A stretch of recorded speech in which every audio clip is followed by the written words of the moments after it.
guys, CC Guns here. So what's in the bag?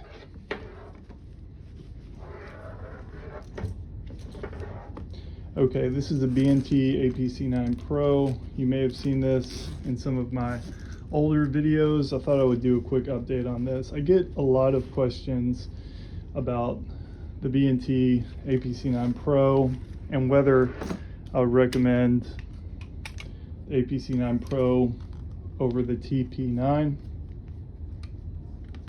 So I wanted to go over basically a compare and contrast kind of video between the APC9 Pro by B&T and the TP9 by B&T. So these guns have two different purposes, okay? And it's important for people to understand that if you're shopping for either one, you need to be aware they're completely different animals. The B&T APC9 Pro is meant to be a primary PCC, aka pistol caliber carbine. This one's a short barreled rifle. This is the full length APC9 Pro, and this one does take their B&T mags.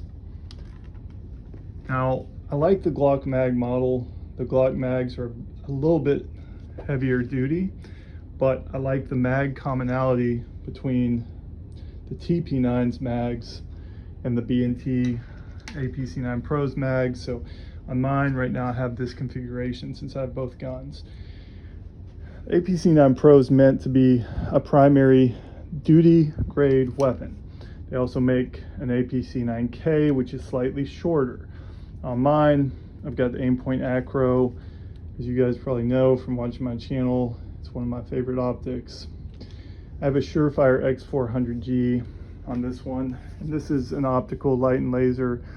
I think it needs a battery change, but I can actuate the light by flipping these paddles. That's why I don't have a switch run.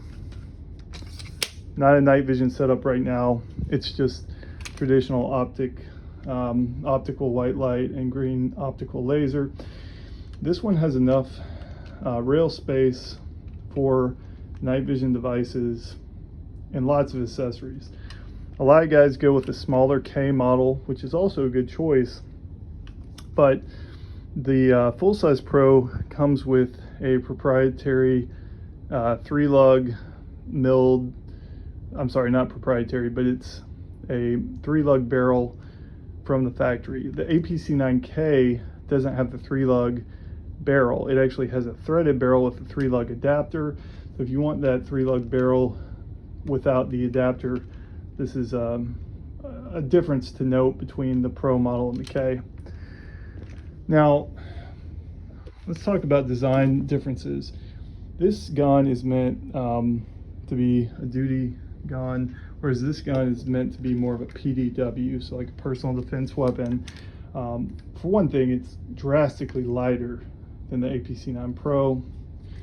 It has some disadvantages as a heavier trigger pull because it has a progressive style trigger like the MP9 submachine gun had, so it is heavier. But the advantages is it's much smaller, much lighter, and if you're carrying this as a personal defense type weapon, having something that weighs a lot less is just more conducive for that role.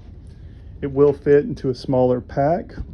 You can see even with the telescopic PDW stock that the B&T APC9 Pro has, the TP9 is much smaller, much shorter in overall length when folded. And that's a real advantage that this has as a personal defense weapon. This is meant to be a gun that you would use in a small pack, or you could conceal this under a jacket. It's great for using in confined spaces, small spaces like inside a vehicle. You can use it with the shoulder stock closed or open.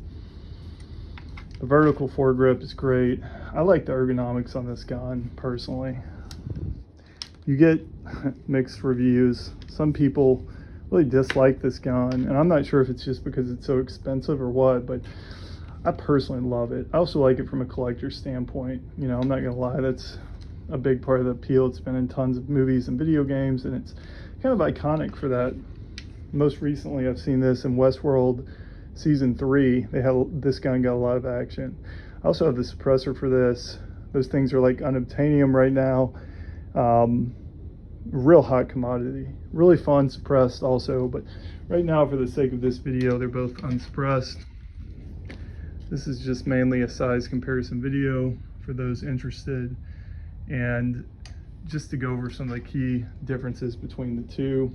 Either one I would highly recommend, but if you're a first-time buyer, the APC9 Pro is going to be a better, more practical option, better trigger, better overall just use. This is a better option. If you already have a full-size PCC, duty grade PCC in your collection, this is a fun option.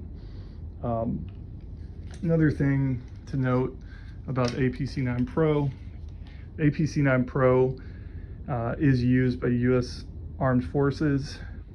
The K variant, the slightly shorter variant, is used as a personal defense type role for defending diplomats and high-ranking military officials when they are not carrying an M4. They wanted something more powerful than a handgun, than their sidearms, and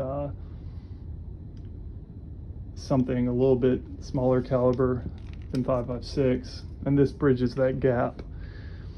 These both are great suppressor hosts, and these both are some of the, you know, nicest 9mm PCCs in my collection personally. The opinions on this one differ. Like I said, people love to hate the TP9, but the APC9 Pro has gained favorability as one of the best 9mm PCCs on the market. The endorsement of the U.S. Army was enough for most people. And yeah, guys, I've got this one outfitted with a Troy VFG. Right now, I've got the Magpul grip. I also like the stock grip it comes with. You can switch these out with AR-15's patterned grips. You can switch out the magazine modules for SIG mags, Glock mags, or TMP mags, or TP9, excuse me, mags. And comes with a pick rail up front. Comes with iron sights or removable ambi charging handles. Sling mounts back here in the rear. So anyway, I rambled a bit in this video, but I just thought I would do a quick fun compare and contrast video. This bag from Banana Republic actually has black multicam inside. It's one of my favorite EDC bags, gray man style. Anyway, if you like this video, please like, comment, subscribe for more. What do you guys want to see next? Look at my Instagram. I have lots of guns. Let me know what else you would like to see. Cheers.